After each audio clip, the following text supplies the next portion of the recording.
MSMotosuit Motocross TV.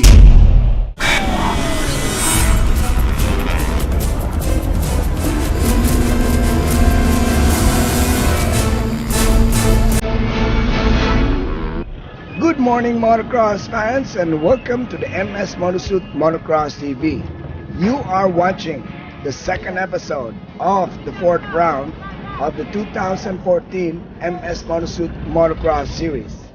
In today's episode, first heat of the Beginners Open Class, Executive B Class Open, Novice Open Class, and first heat for the Expert Open Class here in the 3.5-kilometer Dinagat Motocross Raceway. So for the next 30 minutes, witness motocross racing at its best.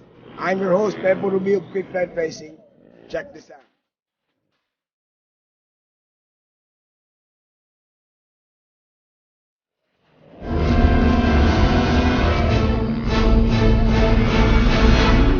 Okay, this is now the first heat for the Beginners Open Production Class here in the fourth leg of the MSMotosuit Motocross Series in Dinagat Islands.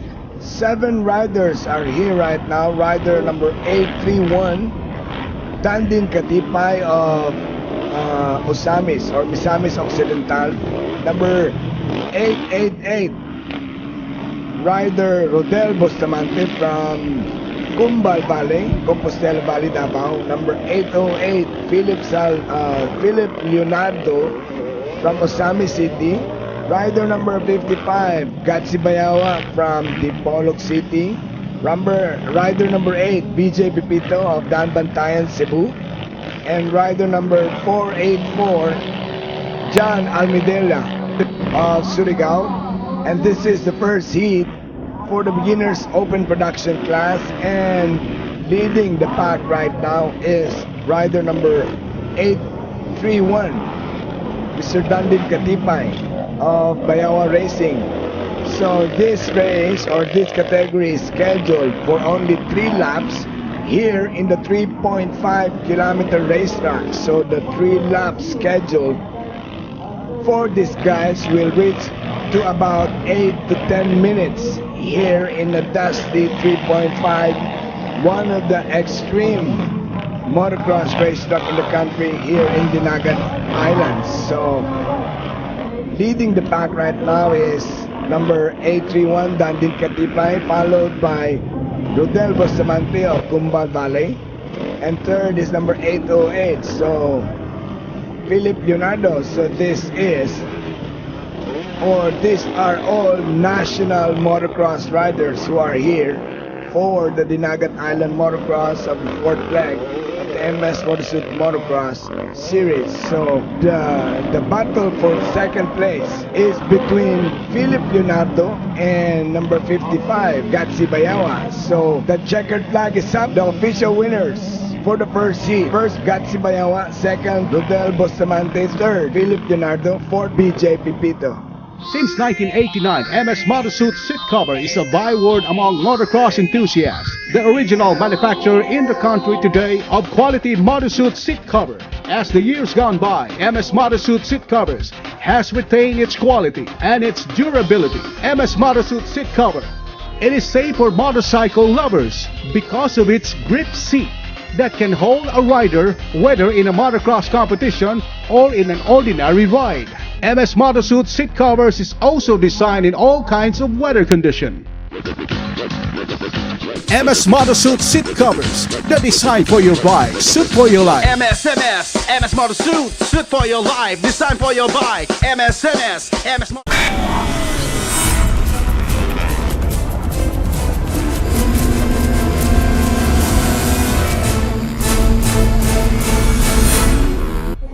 Okay, welcome back, and this is now the first heat of the Executive B Class.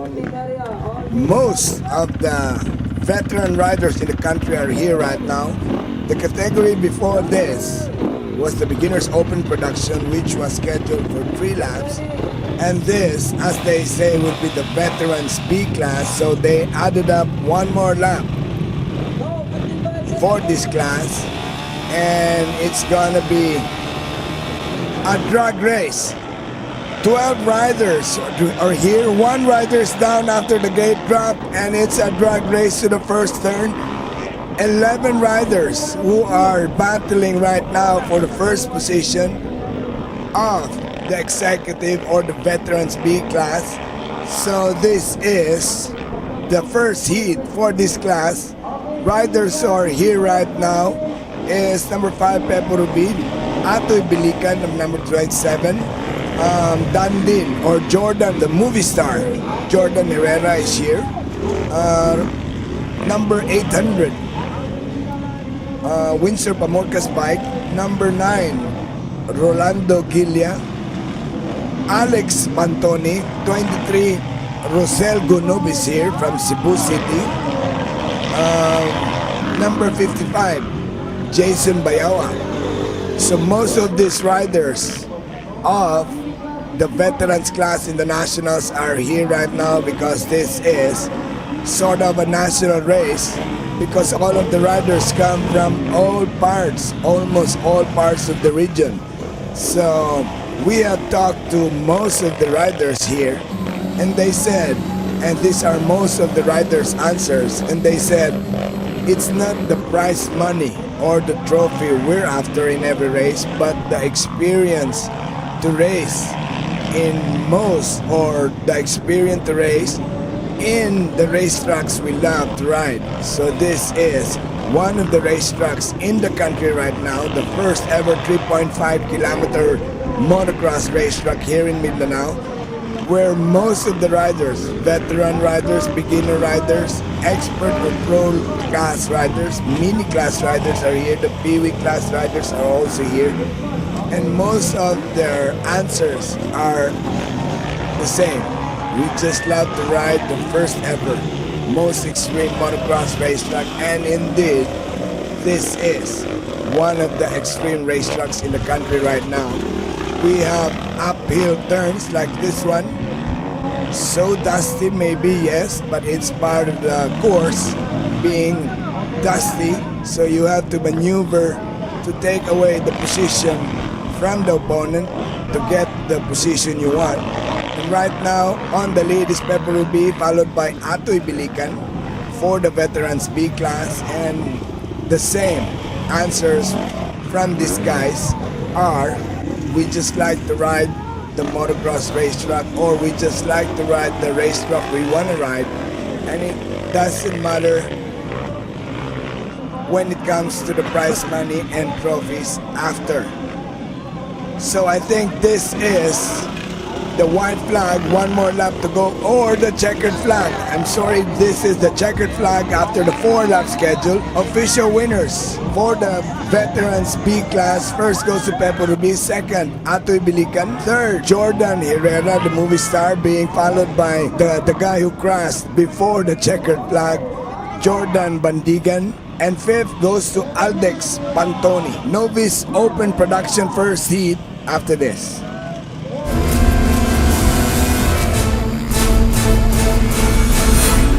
Guys, here with me is our champion in our Executive B category, my co-host, Pepper B. Hello, how do you feel? Yes, we're very thankful for Benji Ecleo for inviting us over here, and it's a very successful race, so hopefully we're gonna have another race in the future. Can you give some advices to your fellow riders, especially to the amateurs? Okay, for all viewers out there, say no to drugs. You're the man, congratulations.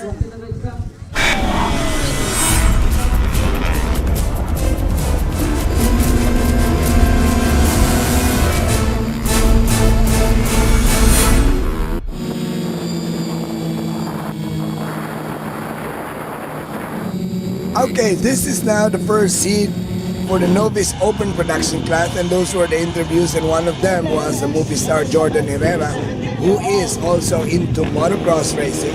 And the gate is dropped. 9 or 8 riders are here for the first seat of the Novice Open class, and the number of laps as the beginners was 3. So with the executive and the veterans B class, 4 laps. So this is scheduled for 4 laps, and the rider to beat in this class is rider number 18, Doydoy Bandigan of Dinagat Racing Team, who practically owns the racetrack because this is where Dinagat Racing trains for motocross racing. So he is the rider to beat in this class, and he's also a son of a hardcore motocrosser, Jorlan Bandigan. So the rider to beat is number 18, Doydoy Bandigan, who is being followed by a rider from Dumaguete City, Scott Remy of FS, Lucky FS Motorsports sponsored. And these are the riders. Jed Luna, who comes from Surigao, Gatsi Bayawa from Dipolog City, and John Paul Rosales, also from a local rider. So these are the top 5 riders who are here battling for honors for the Novice Open Production class, but dominating this class is Doydoy Bandigan, who practically, as I've said, owns the racetrack because this is where these guys train for the future races in the country. So these guys go all over the country to race in all supercross and motocross races. So these are the riders in the future who will be replacing the riders in the pro class and expert class right now. So these are the future of motocross racing. Doydoy Bandigan of Dinagat Racing, being followed by Scott Remy from Dumaguete City. Third place position as of 3 laps. Third is Jed Luna, and fourth place Gatsi Bayawa, and fifth is Joncel Rosales. So I think the checkered flag is up for Doydoy Bandigan of the Novice Open Production class, and these are the official winners as of first heat. First goes to Doydoy Bandigan. Second, Scott Remy. Third, Jed Luna. Fourth, Gatsi Bayawa. And fifth goes to Archie Torion. First heat for the expert class after this.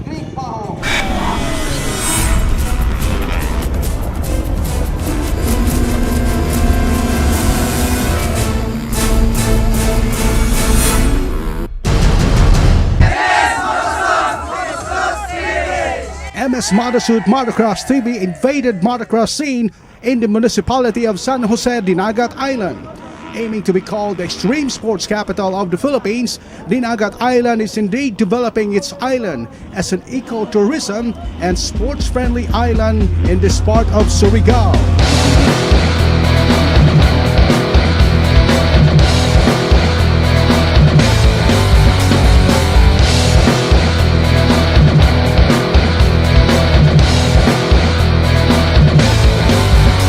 Among the top rider of the countries today, joining the elite riders in the Pro Open class, today's #1 rider, Burnok Mangosong of Davao City, is aiming to get the crown in the Pro Open class against top riders from Visayas and some parts of Mindanao.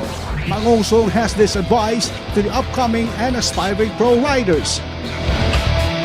My advice, just dedicate yourself, yun lang.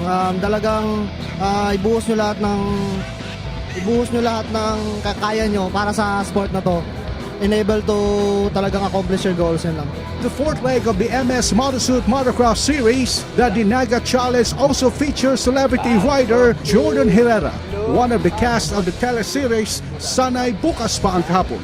Well, ito yung love ko talaga ever since, I think, since birth, gusto ko to, alam ko, I can tell. And yeah, it's a very good sport.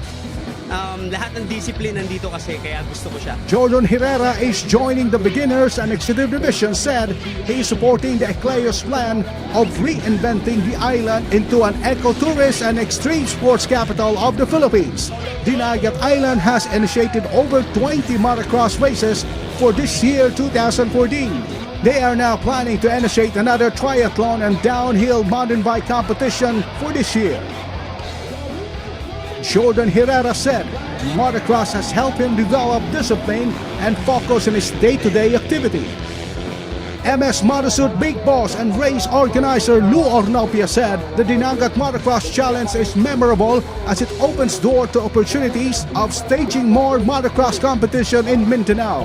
From the original plan of 6-leg series, Ornopia said there are 2 more legs will be added all in Mindanao area. Fillers have been sent to Ornopia for Mati Davao to host a motocross competition and another one in Bukidnon. All will be sanctioned by MS Motocross Series. Our plan for this year is only 6 legs, no? And just recently, contact na nako ang Mati, Mati is in Davao, and Bukidnon. So we're gonna arrange our schedule for we having an addition in our motocross series. MSMotosuit Big Boss expressed his gratitude towards Ecleos and the local government in Dinagat province for supporting the MS Motocross series. This is very memorable day for me, for all the riders here. We're gathered here, excited kay tanan. We just finished our 14 categories. So, di na ako dugayon, pasalamatan na ako ang Ecleo family and other than the Sir Benji Ecleo for having this event is successful and together with all the LGUs and mga staff din niya. Benji Ecleo, the lead convener of transforming the province into an extreme sports capital of the Philippines, said he will not stop dreaming to achieve his goal, bringing the map of Dinagat Island to the next big thing when it comes to extreme sports capital of the Philippines. For MSMotosuit Motocross TV, this is Ramila Yuman.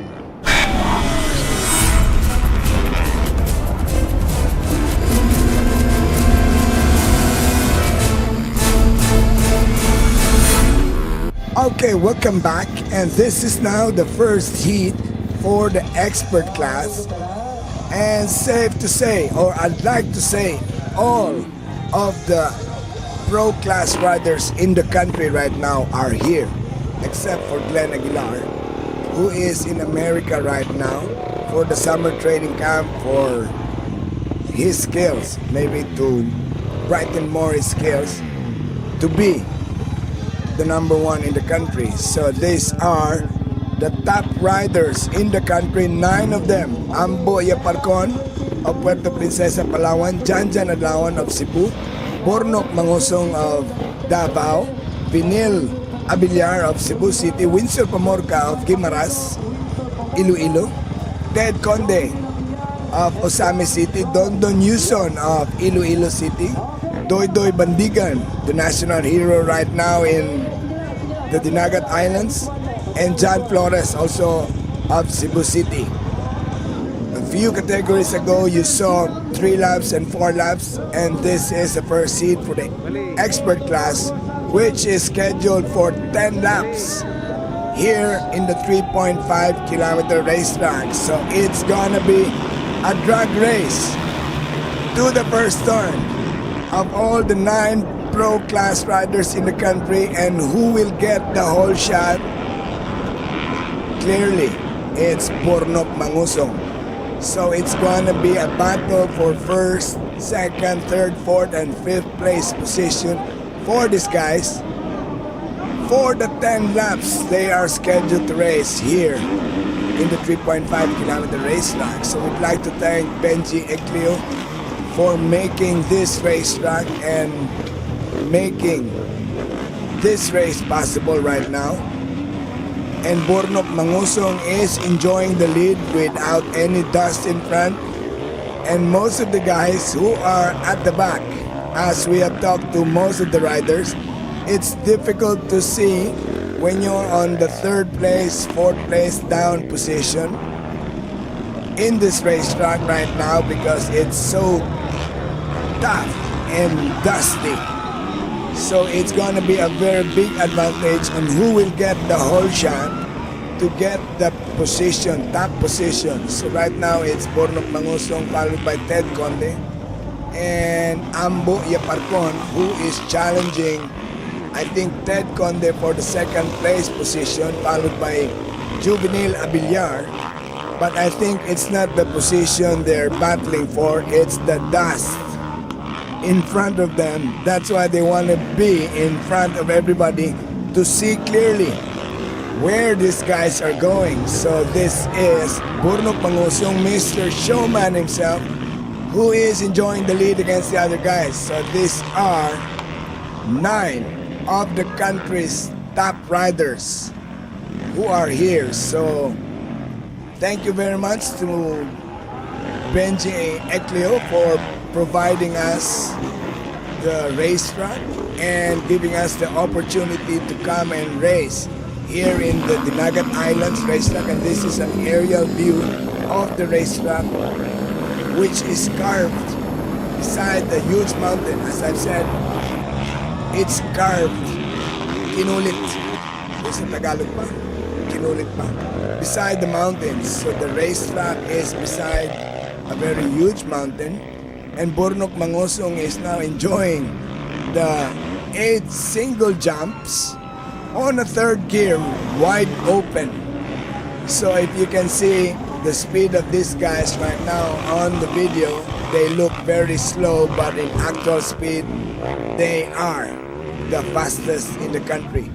Second place position is being challenged by Ambo Yaparcon from Ted Conde, and I think Ambo Yaparcon got that position away from Ted. Maybe because Ted Conde nagkamali or he made a mistake in one of the turns. But still, right now, he is maintaining a good position. So this race is scheduled for 10 laps. And after this, we will try to have an interview on who will be the winner in the first heat. So next week, you will see more of Jesna Brigoli in the future episodes, because Jesna will be having an interview with most of the guys here in the MSMotosuit Motocross TV. So you'll see more of Jesna in the future episodes of the MSMotosuit Motocross TV. And right now, this is Burnok Mangusong, who is already lapping some of the riders, back passers. So it's the position. Burnok Mangusong has maintained the first position from the guys, followed by number 17. It's Juvenil Abiliar from Copico Astig Racing. Third is number 15, Ambo Yaparcon of Puerto Princesa, Palawan. Fourth is number 3, Jan Adlawan of Copico Astig Endorser. And fifth is number 18, Doy Bandigan of the Dinagat Racing. So these are the riders who are enjoying this extreme motocross racetrack. So these guys will be back in the next episodes for the final heat, because right now we're just showing you the first heat of the Beginners Open Production, Executive B or the Veterans B class, the Novice Open Production class, and this is the first heat of the Expert Open Production class. So Burnok Mangusong is now enjoying his lead. I think it's the white flag or the checkered flag for Mr. Showman himself, Burnok Mangusong. After we pass the finish line, it's the checkered flag, a whip by Burnok Mangusong, and these are the official winners for the first heat of the expert class. First goes to Burnok Mangusong. Second is number 17, Juvenil Abiliar. Third is number 15, Ambo Yaparcon. Fourth is number 3, Jan Adlawan. And fifth is number 18, Doy Bandigan.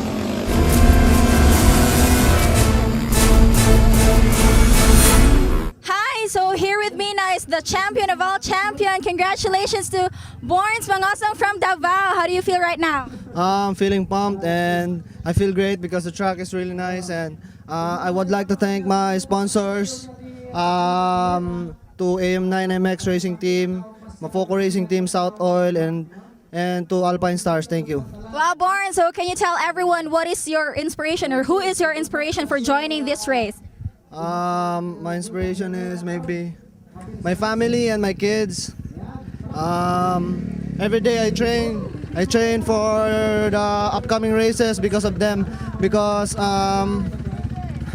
and also to my brother, he passed away last year. Atong Mongosong, and this race is for him. Thank you. So, some advice for your fellow riders? My advice, just dedicate yourself, yun lang. Talagang ibuhos nyo lahat ng kakaya nyo para sa sport na to. Enable to talagang accomplish your goals, yun lang. Hey guys, that's Borns Ngosong. Congratulations, you're the man.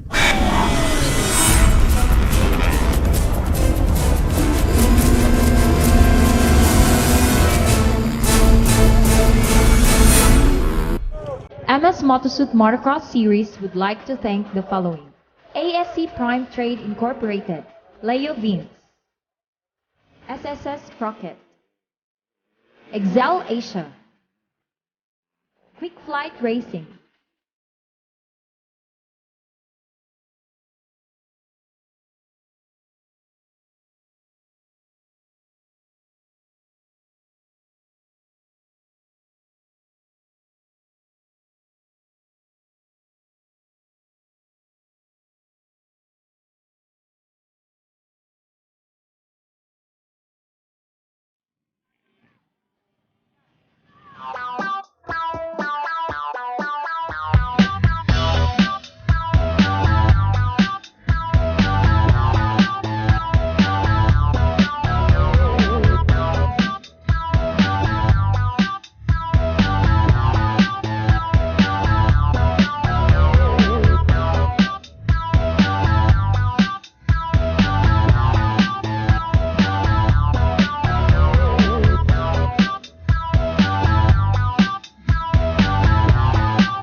You have just witnessed the second episode of the fourth round of the 2014 MSMotosuit Motocross Series here in the 3.5 kilometer Dinagat Island Motocross Raceway.